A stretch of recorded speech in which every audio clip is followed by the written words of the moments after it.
Thank you so much. I'm so happy to be here today, and wherever you are, whether you're up north in snow or in England, wherever, I just hope that you're warm and cozy wherever you are.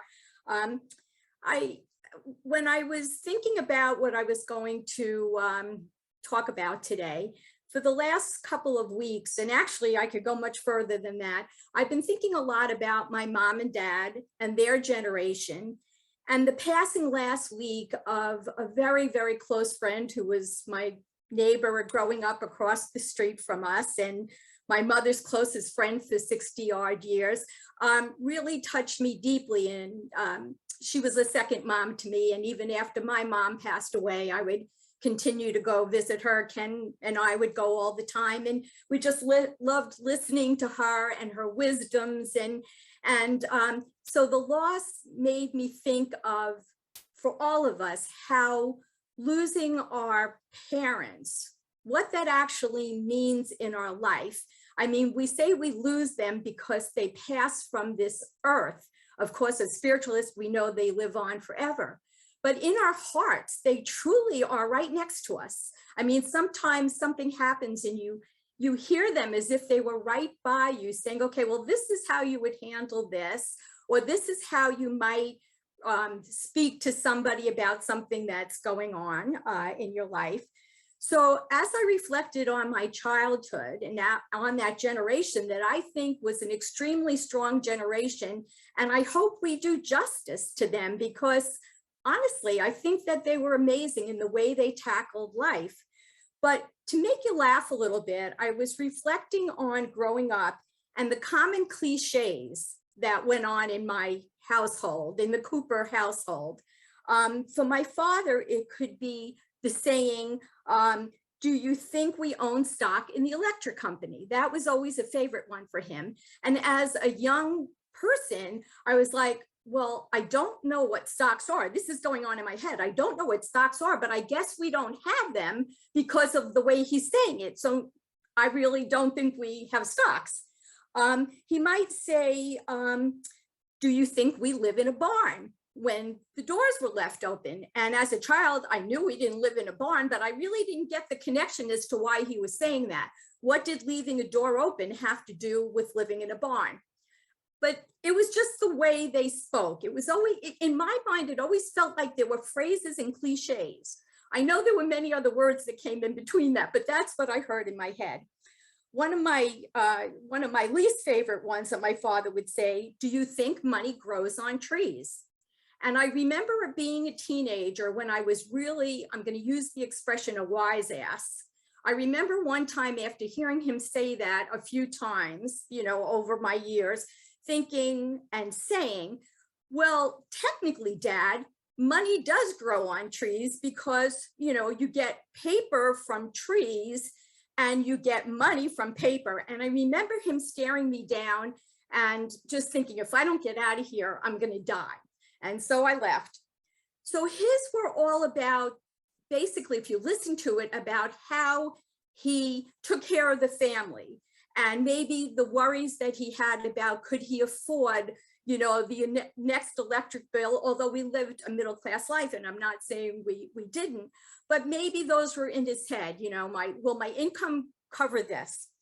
For my mom, the cliches were much different. They were much more heartfelt. They were what we would consider to be very spiritual. But at the time, I just would hear her say phrase after phrase after phrase, and I would think, does this have any relevance to anything, that's really going on? But for my mom, it would be things like, don't be like the people you don't like. When I would have like an argument with a friend, or a friend would do something to hurt me, and I would think at the time, really, Mom, I really want to be like the people I don't like because they've just hurt me. So what don't you get about that, Or she would say, one day at a time, when you would come home crying about something that happened at school, one day at a time. Okay, but I want this day to be over. So these are the things that, you would hear and you would kind of question. She would always say, expect the unexpected. And I would be like, okay, well, I don't know what that means, but you're an adult, so I'm assuming you know what that means. Every day is a new day. I'm like, okay, I know that. You know, these were things like after a while, you were just like, oh my gosh, say something else. And as I said, as a teenager, was like, oh, this is enough. You know, I need to hear something else. Or it would be relating as we got older to a job. You know, it would be a situation where you had a couple of interviews and you weren't getting them. And she would say, but it only takes one. You know, that was another one. Well, yeah, I want this one. This is the one I want. So you were always kind of questioning these wonderful phrases. One of the popular ones was, your friends are your jewels or your gems, which now I totally believe. And I think, and I say that all the time. And, you know, I've said it with many people here. Your friends are your jewels. Forgive and forget. And that one used to kill me because there were a lot of times the last thing I wanted to do was forgive and forget. But her two all-time favorite ones were, no, never go to bed angry. And that was one that she said when I was growing up.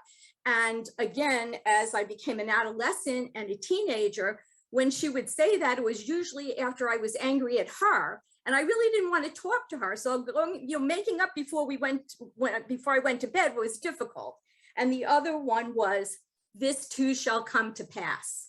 And that was one that I have carried with me my whole life.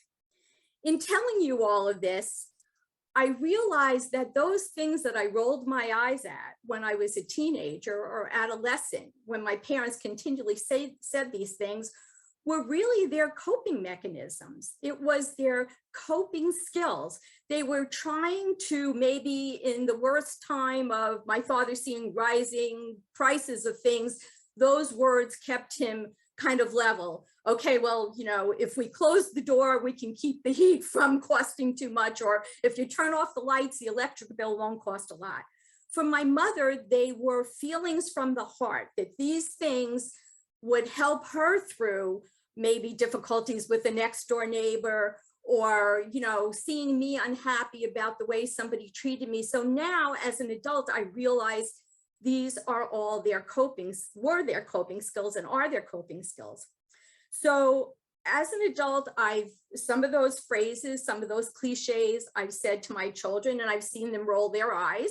And I understand because I did a lot of eye rolling back in the day. But now I understand the significance of those phrases, that they really do help you to find balance in your life. They really do offer some kind of comfort and security to the people that you're saying them to. So they are more meaningful than I gave them credit for years ago when I was younger. We recently had a situation where all of those phrases and all of those cliches came into my head, and within a short period of time, probably if weren't said, they certainly were in my head. And the situation was where a month ago, we went to my daughter, our daughter in California, to celebrate my birthday, which I was really looking forward to. Had the whole 2 weeks planned. It was going to be wonderful. And we were so excited. And our daughter picks us up at the airport wearing a KN95 mask. And we're like, okay, this is great safety when you're by the airport and you're this and that. But she was saying to us, I'm not taking off this mask until I know whether I'm okay or not, because for the past couple of days, I haven't been feeling well. So she took a home test, didn't show that there was any issues. She went through a drive-through. The next day, when she picked us up, we're unpacking our bags. We get everything put away. We're settling into a nice chair. And she comes walking out of her bedroom and with her KN95 mask on and says, you gotta leave. And we're like, what are you talking about? We just got here. And she said, you have to leave. I test positive. You can't stay here. You have to leave. So, okay. We're in California. We planned on spending 2 weeks in her apartment, which made it somewhat affordable to do that, whatever. And now we have to leave. So thank God for Ken's quick thinking. He says, well, where are we going to go? We got to go someplace for the next number of days. We're going to be entertained. So he starts looking things up, and we ended up in Santa Monica, which is a beautiful, beautiful area. We didn't need a car. There were beautiful restaurants, beach to walk around. Okay, Tracy is sick in her apartment, and we touch base every day to make sure how she was, doing and everything. And to kind of push through this story. Now she is sick in her home. We had left her food. We made sure she was okay, but we knew we shouldn't be there, and she didn't want us to be there. She wanted us to be safe. We wanted her to have her privacy and be comfortable. So during that period of time, what was supposed to be 2 or 3 days of being away from her stretched to 5 days. We were in a hotel for the weekend, and it actually was a Hampton Inn, which in California, any Hampton Inn is still expensive, but not, not as bad as it turned out to be that weekend, because it was Super Bowl weekend and it doubled in price. So the reason I'm telling you the story is during that 5 days that we were away from her, every cliche that my parents ever said in my growing up years came back to me. This too shall come to pass. The most important thing is her health. Make the most of the situation. Just everything that I had heard was now the cliche that was coming out of my head. Well, money doesn't grow on trees. And we found out that weekend that money doesn't grow on trees, but we were blessed to know that we could afford to do this, and it wasn't going to be a major setback for us. So in telling you this, all the things that I somewhat rejected in my parents' conversations when I was younger came to me, and I realized that they passed on the skills and the thoughts to get through the things that we needed to get through. Now I come to the point of saying, what are the young people nowadays raising their children in hard times, in the middle of a pandemic situation? What are they able to tell their children to give them comfort? I was lucky enough that the cliches my parents used were just about sustaining ourselves. We were okay. It was a pretty good world, even though it was only 8 years past the end of World War II. When I was born, they still were past the worst of what life had been for them.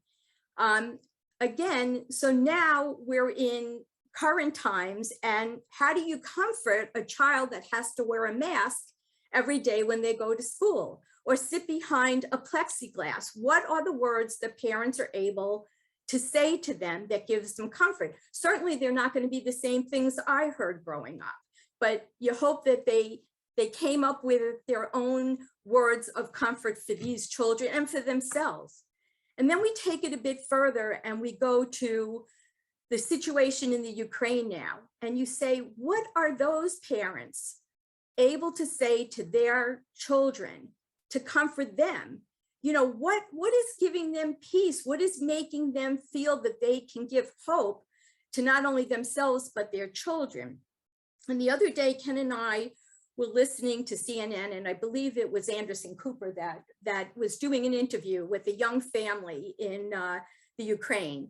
And he was asking the mother, and the father was sitting there as well, what do you tell your children? How do you get them through this? What comfort do you give them? And the only thing that the mother could say was, we tell them they're on a great adventure. And my heart broke when I thought about the fact of these children. They were moved 2 times, once from I think they were on their 3rd time, once from their original home, then they're moved again. And I guess they're getting further and further away from the border. So they're trying to get as far out of the area as they can. And this mother and father are telling them that they're living an adventure. But the adventure has bombs bursting around them and missiles and things that children should not really have to deal with or know about. And all I kept hoping is at some point those parents found words, or maybe it wasn't words, maybe it was hugs, maybe it was just kissing them and holding them that gave them their comfort.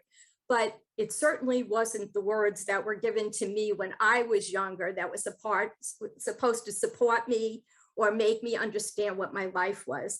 So really what I wanted to say to all of you today is about embracing how we grew up. Not all of us grew up the same. Some of your lives would be more difficult perhaps than mine, or maybe there was more laughter in one home and more about work responsibility in another. But it's just made me think about how much support that we got from our families growing up, how much they were able to kind of cajole us through the things that were difficult in our growing up years, but that now the children of this generation, not my children, but grandchildren age, what they're going through, what they will be going through now, or what they will be hearing from their parents. So I just wanted us to come together with the thought of what we learned and the gratitude, at least I know that I have to my parents for the care that they gave me, the thoughts that they put into my head about loving others and being kind to other people, and then just sending out hope and prayers to the youngsters of this generation, this new generation, that life somehow will get better for them, and that they will grow up and be able to remember that they had parents that loved and hugged them